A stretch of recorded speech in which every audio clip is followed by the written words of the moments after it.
for not caring what become of him, a reason unconnected with a quarrel. And it was certain that, if there had been a quarrel, it was not because of virtuous plain speaking from Bedr. It seemed impossible that he could have got on board their hired boat to follow us, without his employer's knowledge. Was his appearance at Wady Halfa, and his apparent betrayal of his clients, all a part of their plan? We could not decide this question in our minds, or by cross-questioning Bedr while the train waited, for only time could prove. But what we had heard was interesting enough to be worth the promised 1,000 piastres, and the fare north on the government boat just starting. To make sure that Bedr did start, we called Kruger, put the whole sum into his hands, asking him to help the dragoman by buying his ticket and getting the notes changed into gold and silver. This little manoeuvre left the Armenian so calm, however, that we fancied his wish must really be to depart on the government boat. Such inquiries as we had had time to make concerning the Mamoudieh seemed to show that she must remain at Halfa for slight repairs to her engine, and instructions from her owner, who was staying at Assuan. It was just at this last minute of grace, with the station master adjuring and the Set reproaching us, that Anthony and I jumped on board the train. Strange that 2 rows of blue glass windows should have the power to turn the whole world topsy-turvy, or to create a new one, of entirely original colour scheme. But so it was. Those people seated in their grand, travelling bed-sitting rooms had only a superficial resemblance to the passengers of the Enchantress Isis. Monny, for instance, had pale green hair, with immense purple eyes, and showed every sign of rapid transformation into a mermaid.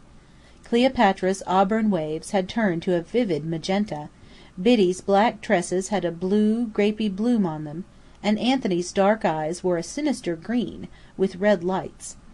Ghostly mother-of-pearl faces with opal shadows peered through the violet glass at an unreal landscape, which would instantly cease to exist if the windows were opened.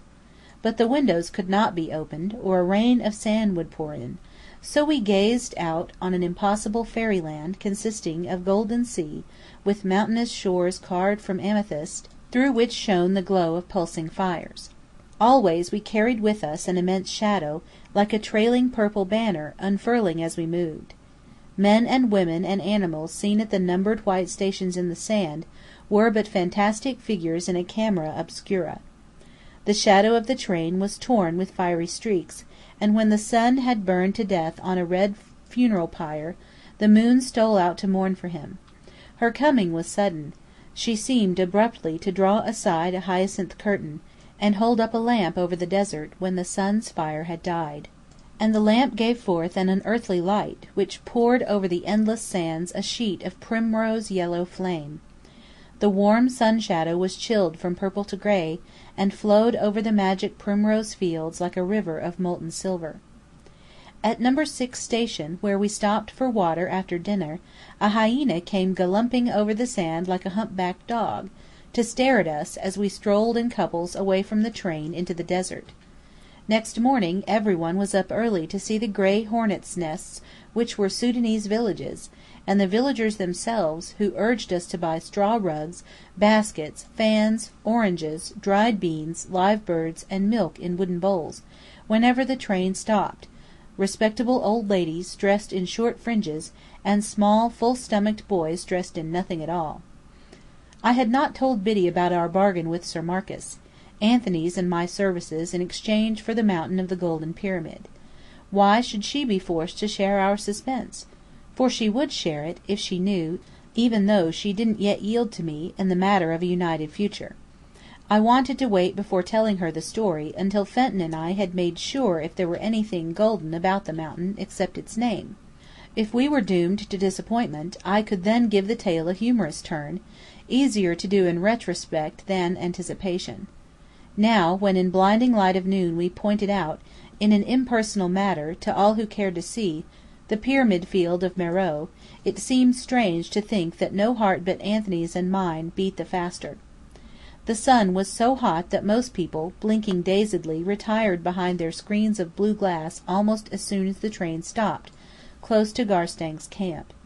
I had informed the Set, casually, that wonderful things were being found in the rocky desert, that the few neat white tents sheltered men who were going to make of Meröe a world's wonder, that not only had the army of stunted black pyramids visible from the train yielded up treasures, but 3 tiers of palaces were being unearthed, or rather, unsanded. I said nothing, however, of the more distant dark shapes, like the pyramids, yet unlike them. Among those low, conical mountains, which perhaps gave inspiration to the pyramid builders, was our mountain. And I was not sorry when the burning sun smote curiosity from eyes and brains, and sent nearly all my flock back to their places, while the train had still some minutes at the station. Cleopatra had not come out. She had frankly lost interest in scenic history, and did not want to be intelligent. But as Anthony and I stepped off the train, we saw that Brigit and Monny stood arm in arm in the doorway. "Would you like to jump down?" I asked, reluctantly. For the first time I did not wish Biddy O'Brien to give me her society. I hoped she would say, "No, thank you," for I wanted Fenton to point out our mountain, which he had told me could be seen, and it would be inconvenient to answer questions. Yes, we should like it, they both replied together, so Anthony and I had to look delighted. It really was a pleasure to help them down, but even that we could have waited for till our arrival at Khartoum. And the first remark that Biddy made was too intelligent. "What are those weird things off there in the distance, that look exactly like ruined pyramids, sort of mud pipe pyramids?" "Mountains," said Fenton. "What, didn't anybody make them?" "The legend is that jinns, or evil spirits, created them to use as tombs for themselves." "But they're almost precisely like the made pyramids, only a little more tumble down. Have they names?" "Some have, I believe," Anthony returned, with his well-put-on air of indifference. "That blackest and most ruined-looking one of all, for instance, between 2 which are taller, there away to the left, I mean, that is called the Mountain of the Golden Pyramid." Our eyes met over the girls' veiled hats. After all, he had found an opportunity of telling me what I wanted to know. "What a fascinating name!" said Monny. "It sounds as if there were some special story connected with it. Is there?" "Yes," Anthony was obliged to admit. "There is a legend that it was used as a tomb by the first Queen Candace, who lived about 200 years B.C. after Ptolemy Philadelphus. She used to reign over what they called the Island of Meroe. It was this once fertile kingdom, between the Atbara River over there, and the Blue Nile. They say she wished to be buried with all her jewels and treasure, and was afraid of her tomb being robbed, so she wouldn't trust to a man-made pyramid. She ordered a secret place to be hollowed out in the heart of a mountain, and that's the one they pretend it is." "What a lovely legend! But I suppose there's nothing in it, really, or clever people like those who are digging here now would have found the tomb and the treasure long ago," said Monny. "I don't know," I left Anthony to answer, wondering what he would say. "Only a very few have ever put enough faith in the story to search, and they have never been able to discover traces of an entrance into that mountain or any other. Of course, in trying to enter the Great Pyramid of Ghizeh, they looked a long time before they succeeded. But that was different. There was never any doubt of there being something worth seeing inside, whereas this black lump may be solid rock, and nothing more. It's many years since anybody has tried to get at the secret." "I beg your pardon," politely said, in French, an elderly man, in a pith helmet, blue spectacles, and khaki clothes, who stood near. "I couldn't help hearing your conversation, and it may interest you and these ladies to learn that at this very moment work is going on at the so-called Mountain of the Golden Pyramid." I envied Anthony the brown stain on his face, for I felt the blood rushing to mine. "Indeed!" I ejaculated in English. "We are very much interested. Work actually going on?" "Yes, it was begun about 4 or 5 weeks ago by an agent of Sir Marcus Lark, the well-known financier, who got the concession for which some other party was said to be trying for. I am here," went on the helmeted man, gazing benevolently through his blue spectacles at the 2 pretty women, "I am here with my son, who is one of Garstang's men. We have nothing to do with the Mountain of the Golden Pyramid. Luckily for Sir Marcus, it was adjudged to be off our pitch. Still, we are interested. They are keeping their work very secret, but these things are in the air.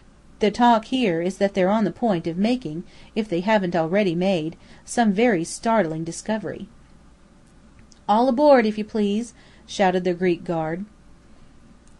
Chapter 28